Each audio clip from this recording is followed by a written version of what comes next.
এখন আসি বুঝতেছি যে এটা হয়তো ব্ল্যাক ম্যাজিকের সেট আপ ছিল, দারোয়ানের অবহেলা বা স্কুল কর্তৃপক্ষের অবহেলার কারণে মারা গেছিল।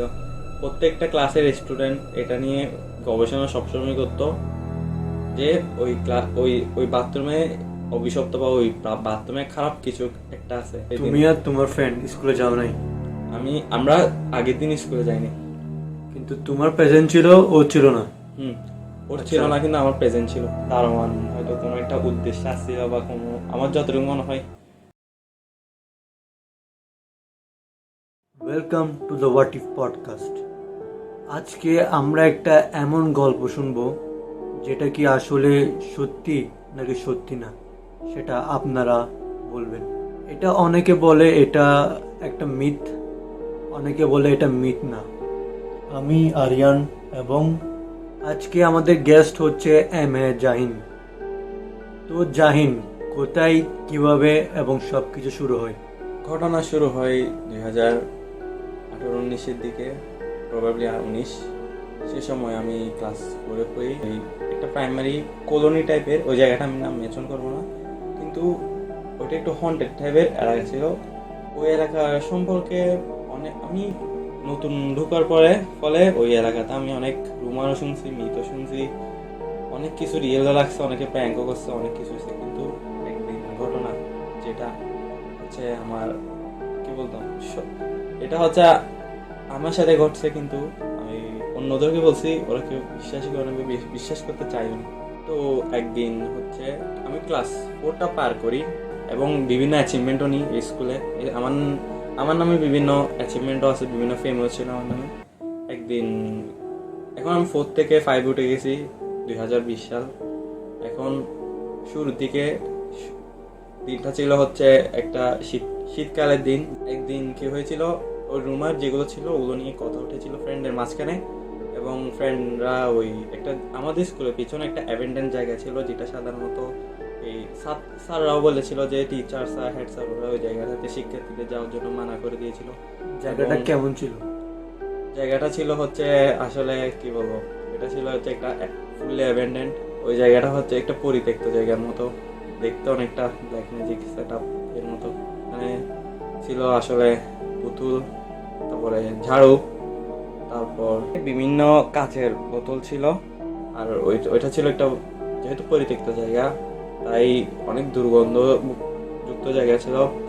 আর ওই জায়গা ছিল হচ্ছে সিকিউর করা, অর্থাৎ তারপর পেরাক বা এগুলো দেওয়ালকে, যে দেওয়ালটা ছিল ওইটা অনেক সিকিউর ভাবে বন্ধ করা ছিল, এবং যার ফলে ওই জায়গায় যাতে আমাদের অনেক বেগ পোহাতে হয়েছিল। অর্থাৎ আমাদের হাত পা কেটে গিয়েছিল অনেক জনে, এই জন্য প্যারাক ঢুকে গিয়েছিল হাতে। এখন ওই জায়গাটাকে আসছি, এখন স্কুলে ক্লাসে বসে আছি টিফিন পিরিয়ডের পরে। জানি না কেন একটা টিচার আসি বলতেছে অ্যাবেন্ডেন্ট জায়গায় কে গেছে। আমরা ফ্রেন্ডরা যারা গেছিলাম তিন চারজন, আমরা কাউকে কিছু বলি নাই, কিন্তু জানি না কেমনে তোমরা এখানে কেন গিয়েছিল? কিউরিয়াসিটি, যে যে মানুষ যেটা বলে মিথ রুমার, ওইটা কি আসলে সত্যি? আসলে এটা আমাদের হচ্ছে, আমাদের যে ভিতরে কিউরিয়াসিটা ছিল এটা 50-50 পূরণ হয়েছে। মানে কেন, হয়তো তখন তো ব্ল্যাক ম্যাজিক বা এরকম সম্পর্কে ছোট হিসাবে আমাদের কোনো আইডিয়া ছিল না, কিন্তু আমাদের ওই জায়গাটা অনেকটা হররও লাগছিল। কেউ ছিল না জনমানবহীন, আশেপাশেও কেউ ছিল না, কারণ ওটা একটা কলোনি টাইপের এলাকা, মানুষও অনেক কম ছিল। আর এসব জায়গাতে তখন তো সাধারণত মুভি টুভি দেখা হতো, তো এইসব জায়গা সম্পর্কে একটু ধারণা ছিল। তারপরে হচ্ছে একদিন স্কুলে, সেদিন স্কুলে কি হয়েছিল, এই স্যাররা আসি সবার থেকে জিজ্ঞাসাবাদ করছিল কে কে করছে, জানা গেলে অনেক, যদি ঘটনাটা কে করছে জানা যায় তাহলে তাদের শাস্তি দেওয়া হবে, বড় গার্জিয়ান দেখা হবে। ছোট একটা বিষয় যে স্টুডেন্ট একটা জায়গায় গেছে, ওইটার উপরে কেন এত বেশি প্রেশার দেওয়া হচ্ছে, তখন আমরা এটা বুঝতে পারিনি। সেদিন আমার অনেক ক্লান্ত লাগছিল এবং আমি বেঞ্চে ঘুমায় পড়ি। আর তখন শীতকাল ছিল, আর ছুটির সময় ছিল বিকাল 4টা, আমি ঘুম থেকে উঠছি 5টা। তো তোমায় কেউ ঘুম থেকে ডেকে দেয় নাই? আমি পরে জিজ্ঞেস করছি, কিন্তু ওরা বলতেছিল যে ডাকছে বা আমার ঘুম বেশি ছিল বা কিছু হয়েছিল, ওরা এরকম বলছে, কিন্তু আমার যতটুকু মনে হয় কেউ আমাকে ডাকে নেই, গায়ে হাত ওদের নেই, আমার এরকম কোনো ফিলিং হয়নি। আমার ঘুম ভাঙে হচ্ছে বেঞ্চের আওয়াজে, হঠাৎ পাশের রুম থেকে বেঞ্চের এত জোরে আওয়াজ হয়েছে যে ঘুম ভেঙে গেছে। তারপর আমি কি করছি, ওইদিকে যাই। তারপরে ওইদিকে যাই, এরা আবার আমি ওইদিকে ব্যাগটা ছিল ক্লাসে এবং আমি ওইদিকে যে ক্লাস থেকে আওয়াজ এসেছিল সে ক্লাসে আমি ঘুরে আসি। দারোয়ানটা সেখানেই ছিল। দারোয়ান এসে আমার দিকে এমনভাবে অনেকক্ষণ ধরে আমার দিকে তাকিয়েছিল। আর যে দারোয়ানটার কথা আমি বলছি, ওই দারোয়ানটা ছিল হচ্ছে এক মিস্টিরিয়াস পার্সোনালিটি। উনি হচ্ছে, আমরা যতটুকু জানি উনি হচ্ছে অনেক ধনী মানুষ। কারণ ওনার ছেলে, আমি এটাও শুনেছি যে ওনার ছেলে হচ্ছে সরকারি চাকরি করতো। তারপরে ওনার কথাবার্তা অনেক কম বলতো, সবসময় হচ্ছে নামাজ কালাম তসবিহ দরুদ এগুলোর মধ্যে থাকতো। আমাদের স্কুলে দেখাশোনা করতো এবং ওনার থেকে এত টাকার ফলেও উনি কেন দারোয়ানের চাকরিটা করছে বা এগুলো, এটা স্যাররাও জানতো না, কোনো হেড স্যার জানতো না। উনি ওনার মতো দিন থাকতো জানে, ওনার মতো দিন লিড করতো ওখানে। আর দারোয়ানটা, আমি যেভাবে ভয়ে দৌড়ে গেছিলাম, দারোয়ানটা চিলমুড়ে আস্তে আস্তে উনি ওনার খেয়াল অনুযায়ী উনি যাচ্ছিল। তো আমি নিচে আমি শুনতে পাই অনেকগুলো ছেলে চিল্লাচিল্লি করতেছে, লাইক যার মতো ক্লাসরুমে যেরকম চিল্লাচিল্লি করে অনেকে স্টুডেন্ট ফ্রেন্ডরা কথা বলতেছি মানে ঠাট্টা মস্কারি করার শব্দ শোনা যাচ্ছিল। তো আমি যে রুমে শোনা যাচ্ছিল সে রুম ছিল একটু মানে বাথরুম এই সাইডের। তো আমি ওই রুমে যাই, দেখি ওই রুমে কেউ নেই। তো তারপর কেউ ছিল না? ওই রুমে কেউ ছিল না। তারপর আমার লাগছিল যে হয়তো এটা বাইরের কোনো ছেলে বা এরকম এদিক থেকে আসতে হবে। তখনই দেখতেছি মানে শুনতে পাই যে বাথরুম থেকে এদিক থেকে একটা আওয়াজ আসছিল। তারপরে তারপরে দেখতেছি দরজা খোলা, পরে দেখতেছি বাথরুমের ট্যাপ খোলা। তো আমি ভালো মানুষের মতো ট্যাপটা বন্ধ করে দিয়েছি। কল হয়তো কেউ কোনো স্টুডেন্ট ছেড়ে চলে গেছে। দোতলার যে বাথরুম সেকশনটা ছিল ওখানে যে তিন নাম্বার বা লাস্টের যে বাথরুমটা ছিল ওইটা সবসময় বন্ধ থাকতো। কেন? ওইটার নামে অনেক মিথ আছে, রিউমার আছে, অনেক কিছু বলতো। কিন্তু মেইন ঘটনা যেটা ছিল ওইটা হচ্ছে, অনেকে বলে যে ওখানে নাকি উইকেন্ডে বন্ধ যখন ছিল, একটা লং টাইমের বন্ধের কারণে ওখানে নাকি একটা স্টুডেন্ট নাকি মারা গেছিল। অনেকে বলে আত্মহত্যা করছিল বাথরুমের ভিতর।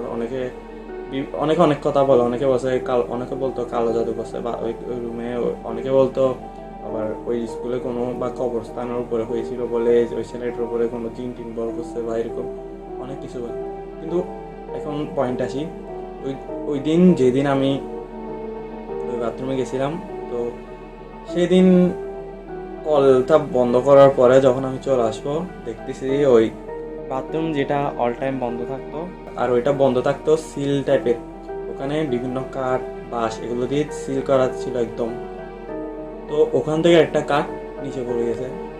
নিচে পড়ার পরে দেখতেছি ওখানে হচ্ছে অনেকগুলো পোকামাকড়। তো পোকামাকড় গুলো কেমন ছিল?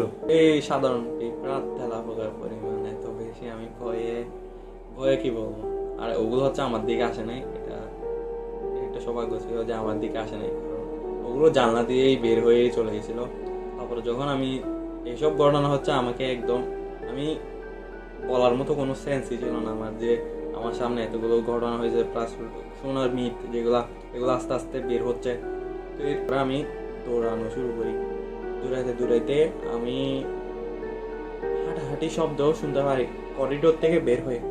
স্কুলের করিডোর, যে 2 তলা করিডোর থেকে বের হয়ে দারোয়ানটা হুট করে আমার সামনে চলে আসে। সেম দারোয়ানটা আমাকে কিছু বলে না, কিন্তু আমার দিকে অনেকক্ষণ ধরে তাকিয়ে থাকে। আমি আর কিছু না দেখে স্কুল থেকে বের হয়ে দৌড়াতে শুরু করি এবং দৌড়াতে আমার যেহেতু আমার অ্যাজমার সমস্যা আছে, তাই আমার থেকে সবসময় ইনহেলার ক্যারি করতে হয়। তখন ইনহেলার ছিল? তখন ইনহেলার ছিল, কিন্তু আমি ব্যাগে ইনহেলার খুঁজে পাচ্ছিলাম না। আমার অবস্থা অনেক ক্রিটিক্যাল অবস্থায় ছিল, যে প্রথমত ভয় পাইছি, তারপরে আমি আর দৌড়ানোর শক্তি পাচ্ছি না। কিন্তু আর ওই জায়গাটা যেহেতু কলোনিটা বেরো না, ওখানে অসংখ্য গাছগাছালি ছিল। আর যার কারণে আর টাইমটা ছিল হচ্ছে প্রায় সন্ধ্যার দিকে হয়ে যাচ্ছিল। ছুটি দিছিল 4:30। আমি স্কুল থেকে বেরোতে এই ঘটনা পাঁচটার মধ্যে হচ্ছিল। তো 5টার দিকে হয়ে গেছে প্রায় মাগরিব। কিন্তু আমি স্কুল যে বাইরের রোডটা কলোনি রোড, ওখানে দৌড়াচ্ছি। এরপরে এখানে কতগুলো গাড়ি থাকে, আর ওগুলোতে হচ্ছে আমি একটা গাড়ি তো বাড়িও খাইছি, কিন্তু ওইটা ততটা ইফেক্টিভ ছিল না। তো এখন আমি আমার ব্যাগে ইনহালার খোঁজার সাহস করতে পারতেছি না আমার ভয়ে। তো আমি কি করছি, ইনহালার না নিয়ে দৌড়াদৌড়ি করতেছি, আর আমার পিছনে ফিলিং আসতেছে যে কেউ একটা আমার পিছনে আছে, কেউ একটা আমার পিছনে হাঁটতেছে বা আমাকে ফলো করতেছে, আমার এরকম কাইন্ড অফ ফিলিংটা আসতেছিল। আমি শান্ত দৌড়াতে দৌড়াতে বা হাঁপাইতে হাঁপাইতে একটা মসজিদের সামনে যাই, যেটা কলোনির মসজিদ। ওখানে কিছুক্ষণ বসি, কিন্তু মাগরিব ওয়াক্ত হওয়ার পরে ওখানে ইমাম সাহেব আসছে আর দুই তিনজন আসছে।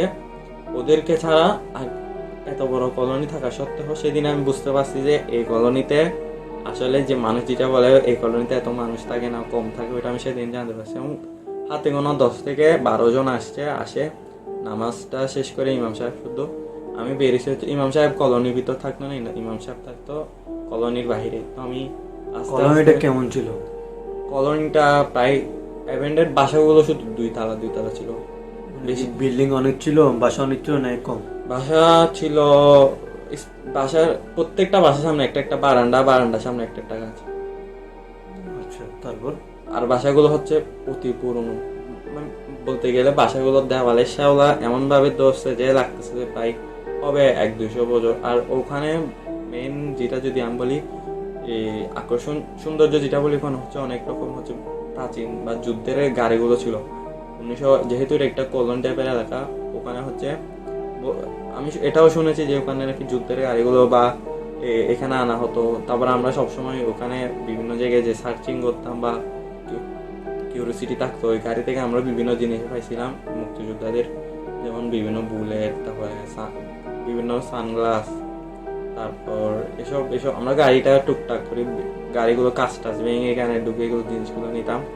আচ্ছা, সেদিনের ঘটনায় আসি। সেদিন মাগরিবের মসজিদে আমি বসেছিলাম ভয়ে। তারপর আমি ইমাম সাহেবের সাথে বাইরে বের হয়ে দেখি যে ভিতরের তুলনায় বাইরে আলো ছিল, কিন্তু ভিতরে একদম ডার্ক। ভিতরের যে আবহাওয়া বা অ্যাপিয়ারেন্সটা ছিল, ওইটা হচ্ছে একদম ডার্ক, কালো লাগতেছিল যে একদম রাত। আর রোডে কোনো লাইট ছিল না, বাইরে রাস্তার মধ্যে? না রাস্তায় না, স্কুলের যে রোডটা ছিল, স্কুল থেকে কলোনির গেট পর্যন্ত যে রোডটা ছিল ওই রোডটা। আর আমার রোডটা পার হইতে অনেকক্ষণ, আমার মনে হয় অনেকক্ষণ সময় লাগছে, যেটা নর্মালি লাগে না। অনেকক্ষণ দৌড়াইতে হয়েছে, তারপর মসজিদ, তারপরে অনেক কম টাইমে আমি বের হয়েছি ইমাম সাহেবের সাথে।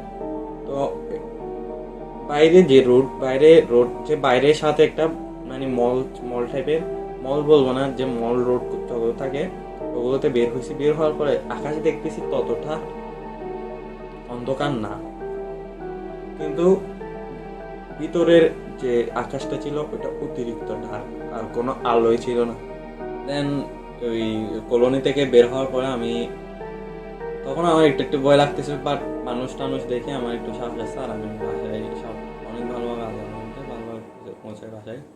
তারপরে বাসায় যে আমি এসব বিষয় চিন্তা করতে থাকি যে, আর আমি আমার আম্মুকে এটাও বলছিলাম যে আমি নেক্সট দিন স্কুলে যাবো না। এসে আমার আম্মু আমাকে তবুও পাঠিয়ে দেওয়ার জন্য অনেক জোরাজোরি করতেছিল, আর আমি কিছু বলিনি। কিন্তু একটা ঘটনা সেটা হচ্ছে আমার ওই দিনে যে ঘটনাটা হয়েছে, ওইটা নিয়ে আমি সারা রাত অনেক চিন্তা করছি যে এটা কেমনে সম্ভব, যে একটা রুমার ওইটা হয়তো সত্যি হইতে পারে, আবার হরর। আমি অনেক রকম ঘটনা শুনছি। আচ্ছা, বাথরুমের যে ঘটনাটা বললা সেটা একটু ক্লিয়ারলি বলতো। বাথরুমে যে মারা গিয়েছিল সে কে ছিল? বাথরুম আসলে ওইটা হচ্ছে একটা সরকারি স্কুল, আর যে মারা গেছিল ওর আইডেন্টিটি সম্পর্কে আমি জানিও না, আর কোনোদিন জিজ্ঞেসও করিনি কারো থেকে। শুধু এটা জানি হচ্ছে ও একটা বন্ধ মতে গ্যাপ বা কোনো একটা কারণে, বা দারোয়ানের অবহেলা বা স্কুল কর্তৃপক্ষের অবহেলার কারণে মারা গেছিল। আসলে ছেলেটা কি মারা গেছিল না মারা যায় নাই, এটাও এই রুমার ছেলে না মেয়ে এটাও রুমা, কিন্তু এটা মিথ। এটা সবসময় প্রচলিত যে মানে প্রত্যেকটা ক্লাসের স্টুডেন্ট এটা নিয়ে গবেষণা সবসময় করতো যে ওই বাথরুমে অভিশপ্ত বা ওই বাথরুমে খারাপ কিছু একটা আছে। আর কিছু কিছু ছেলে আছে যেগুলো যারা র্যাগিং করতো, আর ওই বাথরুমে বিভিন্ন র্যাগিং বা বয় টয় দেখা যেত স্টুডেন্টদের। দেন তারপর কি হয়েছিল? তারপরে ওই জায়গাটা, আর আমি আমি হচ্ছে বেশি কিউরিওসিটি আমার ভিতরে, আমি ছোটবেলা থেকে রহস্য বেশি পছন্দ করি। তো এটার জন্য আর সব থেকে হচ্ছে বড় বিষয় যেটা পেছনের জায়গাটা হচ্ছে বেশি মিস্টেরিয়াস। ওইটাতে ওইটা কি ব্ল্যাক ম্যাজিক নাকি, বা ওইটা ব্ল্যাক ম্যাজিকের সেট আপ হতে পারে, কারণ এখন আসি বুঝতেছি যে ওইটা হয়তো ব্ল্যাক ম্যাজিকের সেট আপ ছিল, কারণ পুতুলও ছিল, ঝাড়ুও ছিল, মোমবাতিও ছিল, বিভিন্ন শিশিও ছিল, আর বেশি দুর্গন্ধমুক্ত জায়গা ছিল।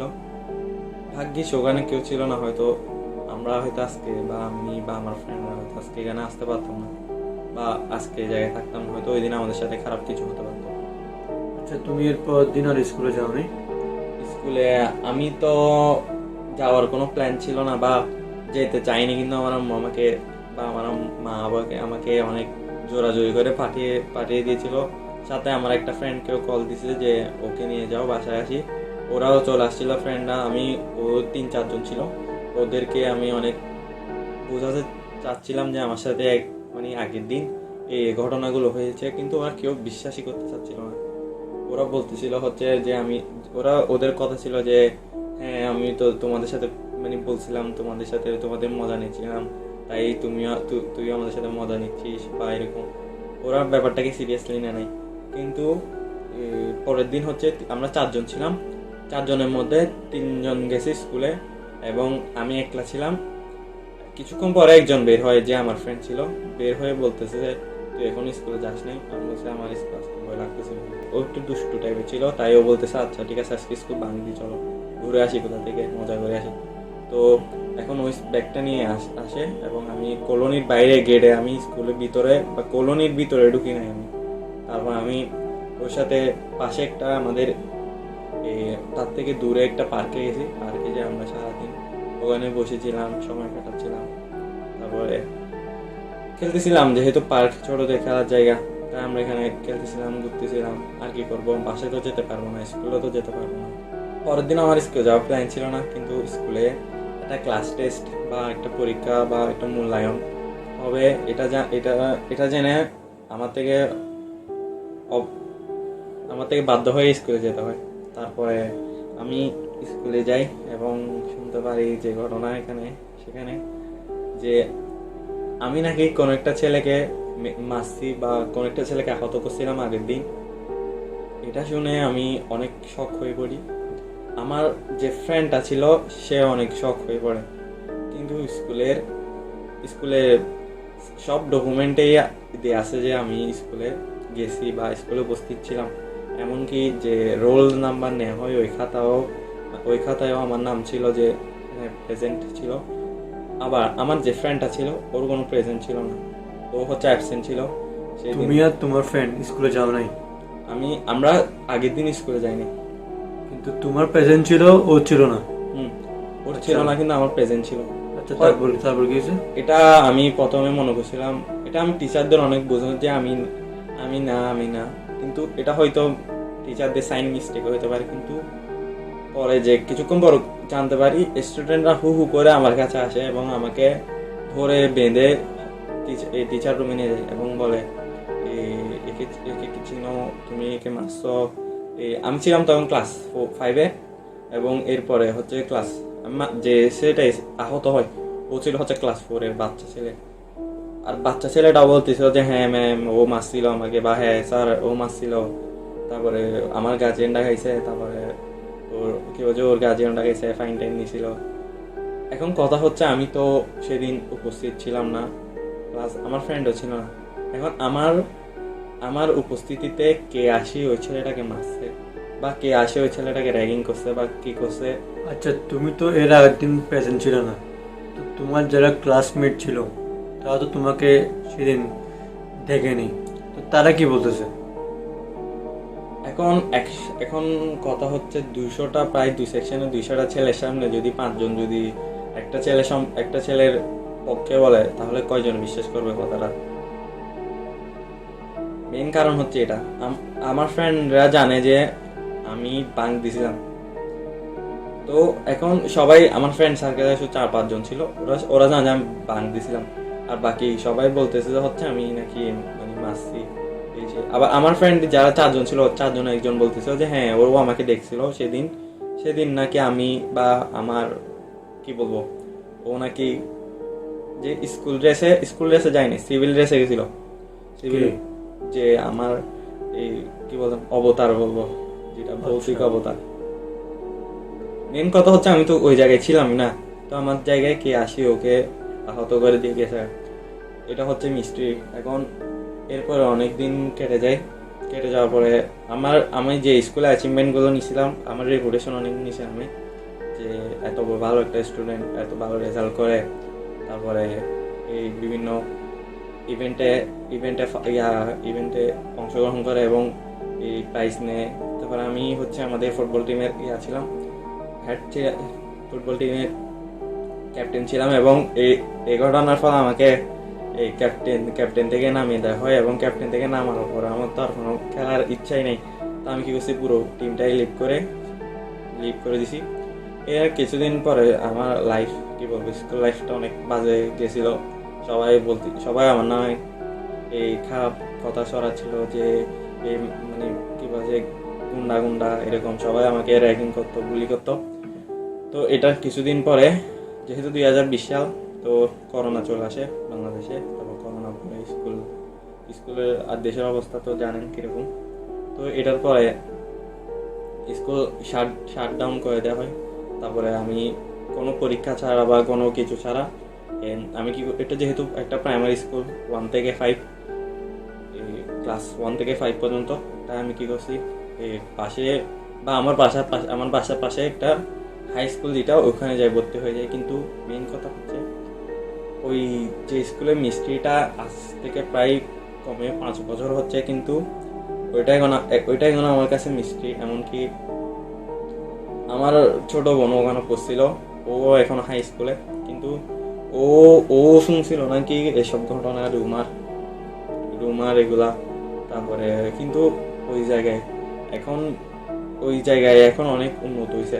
যেমন পেন্টিং স্কুলে নাকি সরকারি ফান্ড থেকে টাকা আসছে নাকি, তো আমার ছোট বোনই বলছে এই ফান্ডে টাকা আসার ফলে স্কুলে বিভিন্ন উন্নয়ন করা হয়েছে, যেমন বিভিন্ন বাথরুম, বেসিং, সিঙ্ক, তারপরে এগুলা কালার, এগুলো আবার নতুন করে প্ল্যান করা হয়েছে পরে দিয়ে। কিন্তু আমার কিন্তু বাথরুম যেটাতে ছেলেটা মারা গেছিল ওটা কি এখনো অফ?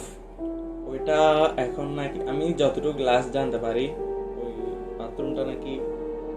বাথরুমটাও উন্নয়ন করছে, কিন্তু কিরকম, বাথরুমটা আগে যেরকম বাঁশের খাঁচা ছিল, এখন সেখানে লোহার খাঁচা দেওয়া হয়েছে। কারণ সেদিন নাকি এই কি বলে, মিস্টিরিয়াস ভাবে নাকি ওখানে কাঠ কয়েকটা নাকি পড়ে গেছিল। কিন্তু সাদদের বা মিস্ত্রির কথা হচ্ছে যে শক্তভাবে কাঠ লাগানো হয়েছে, সেভাবে এটা এটা খোলা অনেক অসম্ভব। তারপর যে আর কাঠ যেভাবে লাগানো ছিল সেটা হচ্ছে টাইপের, এই ক্রস বা ক্রস এরকম টাইপের। আর এখানে ছেলেরা বিভিন্ন এই আর্ট করতো, বিভিন্ন ভৌতিক আর্ট, বিভিন্ন হরর আর্ট, এই ডুডল হরর যেগুলো থাকে এরকম আর্ট করতো। আর আটটা কথা শুনছি যে আমি তো স্কুল থেকে বের হয়ে গেছি, আমার যে ছোট ছোট ভাইটাই বা কয়েকজন, একটা দুইটা কাজিন ওখানে পড়ে, ওদের থেকে শুনছি যে ওই এলাকায় যে এই পিছনে যে জায়গাটা অ্যাবেন্ডেন্ট জায়গাটা ছিল, ওইটাতে নাকি এখন নতুন বিল্ডিং হয়েছে আজকে থেকে যে বছর সে 2020-21 সালেই যে বাংলাদেশে যখন স্বাভাবিক নর্মাল, তখন থেকে নাকি এখানে কনস্ট্রাকশনের কাজ ধরছে। কিন্তু কোনো একটা কারণে নাকি ওখানের মানুষ বা যারা বিল্ডার, ওরা নাকি সেখানে বিল্ডিং তুলতে পারতেছিল না। ওখানে নাকি কাজ করতে যায় একসাথে 5 জনের মৃত্যু হয়েছে মিস্টেরিয়াস ভাবে। কেমনে? ওইটা কেমনে, কিন্তু ওই 5 জনের একজনের, যাকে প্রায় মৃত বলবো, পাওয়া গেছিল, ওর নাকি মুখে হয় না। এখন আজ থেকে প্রায় 5 বছর পরে এসে আমার মনে এখনো মাঝে মাঝে এসব ঘটনা হচ্ছে, আমাকে রাত্রে ভয় পাই দেয়। হরর মুভি দেখে কম ছিল না সে ঘটনা। এখন একটা কোশ্চেন হচ্ছে, এইসব ঘটনা আমার সাথে কেন হয়? সেই জায়গায় আমার বন্ধুর সাথে হইতে পারতো। তারপরে বাথরুমে থেকে বাস খুলে পড়ে যাওয়া, পানির আওয়াজ আসা, ওই মিস্টেরিয়াস দারোয়ান। তারপরে আরেকটা মেইন কথা ছিল হচ্ছে, ওই ঘটনার কিছুদিন পরেই দারোয়ানটা কোনো ক্লু ছাড়াই তার কাজটা লিভ করে, অর্থাৎ তার কাজটা ছেড়ে দিয়ে চলে যায়। হয়তো হেড স্যার বা অন্য কোনো স্যারের সাথে কথা হয়েছিল, একদিনের ভিতরেই চলে গেছে। কেন চলে গেছিল? এটার কোনো ধারণা, হয়তো দারোয়ান হয়তো কোনো একটা উদ্দেশ্য আসছিল বা কোনো, আমার যতটুকু মনে হয়, কারণ ওইটা হচ্ছে আমার থেকে বেশি মিস্টিরিয়াস লাগছে, হয়তো কোনো উদ্দেশ্য হিসেবে উদ্দেশ্য নিয়ে আসছিল, উদ্দেশ্য পূরণে চলে গেছে, বা তার ছেলে বা কোনো একটা ঘটনা, এটা সেই জানবে, আমি তো স্টুডেন্ট হিসেবে জানার কথা না। এখন কথা হচ্ছে এসব ঘটনা আমার সাথে কেন হয়েছে, এটা তো অন্য কারোর সাথে হতে পারতো। বাথরুমে বাঁশকোলা করে যাওয়া, তারপরে ব্ল্যাক ম্যাজিক সেট আপ, তারপরে মিস্টিরিয়াস দারোয়ান, তারপরে বেঞ্চের আওয়াজ, তারপর ওই 5 জনের মৃত্যু। আসলে এসব ঘটনা নিয়ে আমার আর সে ফ্রেন্ডের মাঝে এখনো মিস্টিরিয়াস। এই ঘটনা শুধু যারা লাইভ বা যে যে ব্যক্তি লাইভ দেখছে সেটা ছিল হতে আমি, সে দারোয়ান, তারপরে আমার সে ফ্রেন্ড। আচ্ছা, আপনারা যদি জাহিনের জায়গায় থাকতেন তাহলে আপনারা কি করতেন? আজকের জন্য এতটুকুই। যদি আপনারা আপনাদের কোনো গল্প যদি শেয়ার করতে চান, আমাদের ফেসবুক এবং ইনস্টাগ্রামে শেয়ার করতে পারেন, লিঙ্ক ডেসক্রিপশনে দেওয়া আছে। আজকের জন্য এতটুকুই। আসসালামু আলাইকুম।